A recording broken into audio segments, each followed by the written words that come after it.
What's up, guys? I'm nobody special. And even though I think we're still a few months away from the big sell off that I've been calling for a while now, with the market sitting near all time highs right now, there are some events this week that could result in some serious volatility. And there's one event that could amplify that volatility. You ready? Hit it.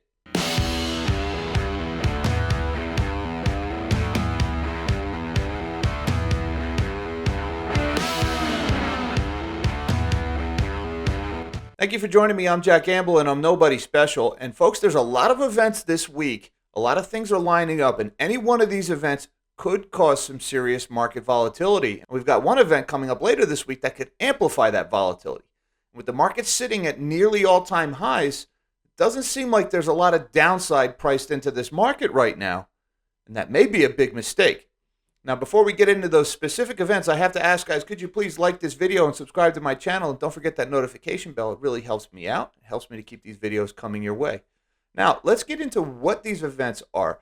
First of all, I've been making a lot of videos lately about the Evergrande collapse, so I'm not going to rehash all of that, but I will point you out to this video I did earlier today that showed that there's some difficulty developing at Shimeo Group, which is a developer that didn't cross any of those three red lines, and it has an investment-grade credit rating. So if we're seeing problems develop at some of these healthier developers, that tells me that the Evergrande collapse is a contagion risk to the whole real estate sector and that the market has not priced in enough of that contagion. So that's one thing that could send markets globally heading downward this week. The other event that's going on this week that you may or may not have noticed is that we are right up against the debt ceiling decline. And with that, it is time to shrink my big fat melon of a head. And let's get into this article because, folks, the debt ceiling deadline is upon us. And even though progress is being made in the capital, it's not a done deal yet. And the market doesn't seem to think there's any chance that the debt ceiling doesn't get raised. Now, I agree with that sentiment. I do think the debt ceiling will get raised at some point between now and midnight, but that's not a lot of time. It's not a lot of time for some rogue senator or some rogue faction of one of the parties to torpedo this whole thing. And even though that is a low probability occurrence, there is a very high consequence of that happening. So this is something to keep an eye on. And I just want to read this out of CNBC. Democrats will move to raise the debt ceiling hours before the deadline. Congressional Democrats plan to raise the debt ceiling on Tuesday, just before the deadline that could mark the first U.S. default. The Senate is expected to pass a borrowing cap increase late Tuesday afternoon. The bill will then travel to the House, where the narrow Democratic majority is expected to approve the Senate's version and send it to President Joe Biden's desk. Now, there are a lot of moving parts there. Right? There is a very narrow margin in the Senate. Small number of people could torpedo it there. And then in the House, you still have a lot of infighting, even just within the Democratic Party. I'm not trying to get too political here, folks, but I'm just trying to communicate the political reality right now. Is you have some warring factions within the Democratic Party. You've got the progressive left and you have the centrists who are basically fighting over each other over the Build Back Better spending unicorns and rainbows plan, whatever you want to call it. And that says nothing about the longstanding tension between Republicans and Democrats. So any number of people could torpedo this thing right now and cause a default on U.S. Treasuries. And who knows what happens if that happens. Now, again, very low probability of this happening, but very high consequence of this happening. So this is worth paying attention to because of the potential magnitude of the fallout in the unlikely event something like this were to happen. I just want to read here, Congressional Democrats will move to raise the debt ceiling Tuesday, one day before the December 15th deadline that Treasury Secretary Janet Yellen warned could mark the start of the first ever U.S. default. So there you have your second major event this week that could result in some volatility. Again, unlikely, but if it were to happen, it would be majorly volatile. And now the third one is the big story that everybody is watching with bated breath, and that is, what does Jay Powell and the Fed do? Because tomorrow we get the press conference with Jerome Powell over at the Federal Reserve, and here we have on CNBC, the Fed will halt asset purchases by March and hike rates in June, according to a CNBC survey. So what the market is expecting is that Jerome Powell is going to announce they are going to double the pace of the tapering of asset purchases, which means they are going to slow their money printing faster and faster and be done printing money outright by March. And I can already hear the Stephen Van Meters in my ear saying QE isn't money printing, it's creation of bank reserves. You know what? That's nuance. We're not going to get into that right now. Suffice it to say, the QE will be done, the asset purchases will be done by March. Now, that is what the market is expecting.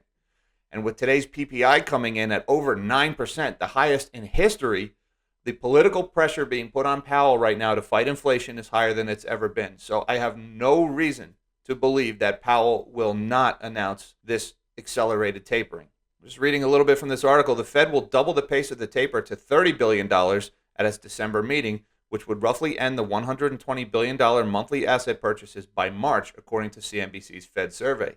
The central bank will then hike rates 3 times in each of the next 2 years, starting in June 2022, the survey respondents predict. So doubling the pace of the taper, plus the possibility of 3 rate hikes next year. All right, that is a majorly hawkish Fed.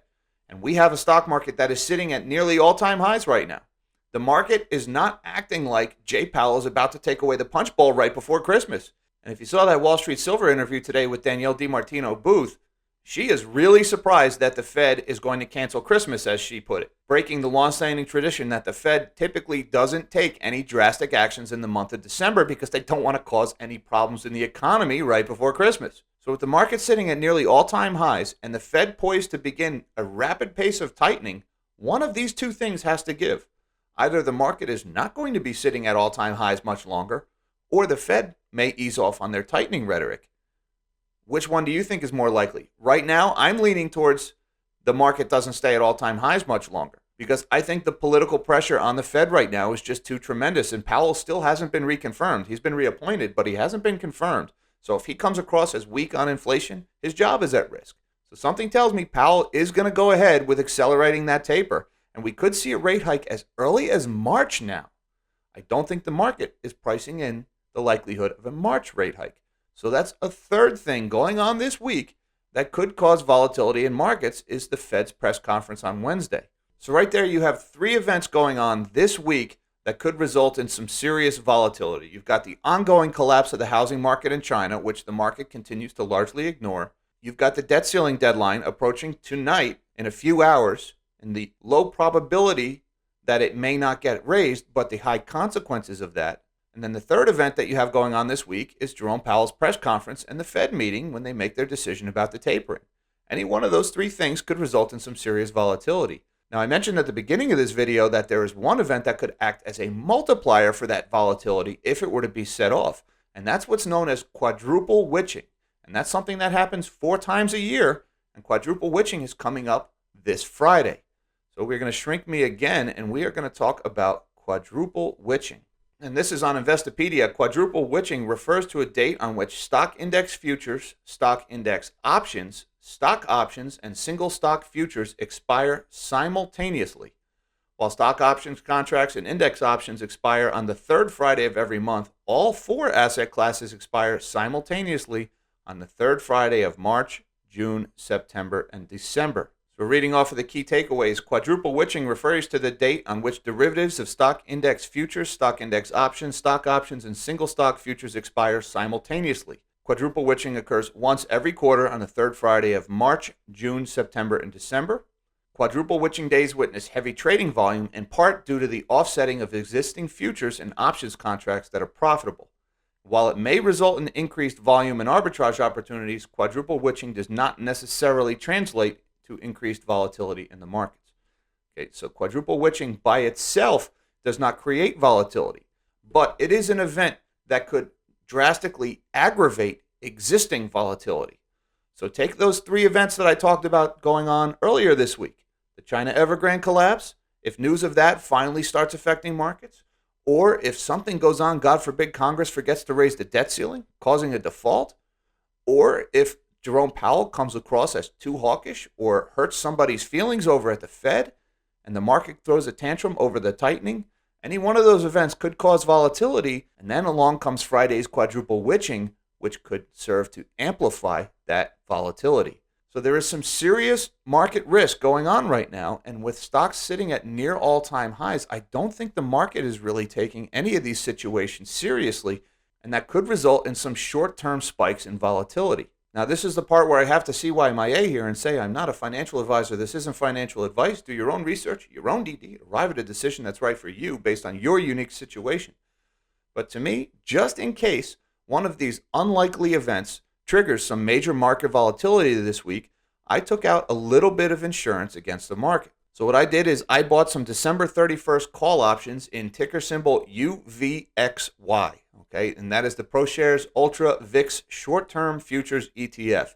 Now, folks, first of all, I have to say that this is a very, very risky trade, all right? If you don't understand these instruments, don't touch them. Again, not financial advice, not a financial advisor. But real quick, I just want to open up this chart a little bit here and show you guys what I'm talking about. This is looking at the max chart, and you can see this thing has just lost money and lost money so much since fund inception that it doesn't even really show up anymore. Okay, so the contango, the theta decay, the loss of value over time in a fund like this is tremendous. These are definitely not long-term holds. These are short-term trades only. Do not get into a fund like this until you've spent a lot of time researching it and reading about it, and you understand how these funds almost always lose money over time. With me, I decided to buy the call options in this fund just in the unlikely event that over the next few weeks, any one of these underlying threats to the market were to suddenly play out, and the possibility that quadruple witching amplifies the volatility fallout from that event, that I thought the potential payoff justifies the risk. Very small position. This is just an insurance policy. This is just a way to profit off of short-term market volatility. And again, I don't think this is the big sell-off that's coming. Could be wrong. But if it is, I have this small position in place that would profit off of that scenario. So long story short, right now markets are priced at near perfection. And as you may know, our economy is pretty freaking far from perfect. And with all of these events going on this week, with the debt ceiling, with the Evergrande collapse, with the Fed meeting coming up, I think the market is not pricing in enough risk of those events. And then with the possibility of that quadruple witching on Friday to amplify the fallout from some of those events, I felt it was justified to take out a little bit of insurance by buying those call options in UVXY. Again, not a financial advisor, not financial advice, and those are very risky instruments, folks. Don't get into those unless you've done the time and done the research to understand the risks involved. Anyways, guys, what do you think? What are the big stories this week? Am I way off base here? Are we going onward and upward to new highs forever and ever? Or is there some other event that I might be missing that you think could result in some volatility this week? Let me know in the comments. Guys, I want to thank you for your time. Thank you for watching this video. Don't forget, give me a thumbs up. Subscribe to my channel. Don't forget that notification bell. It really helps me out. Until next time, live small and dream big.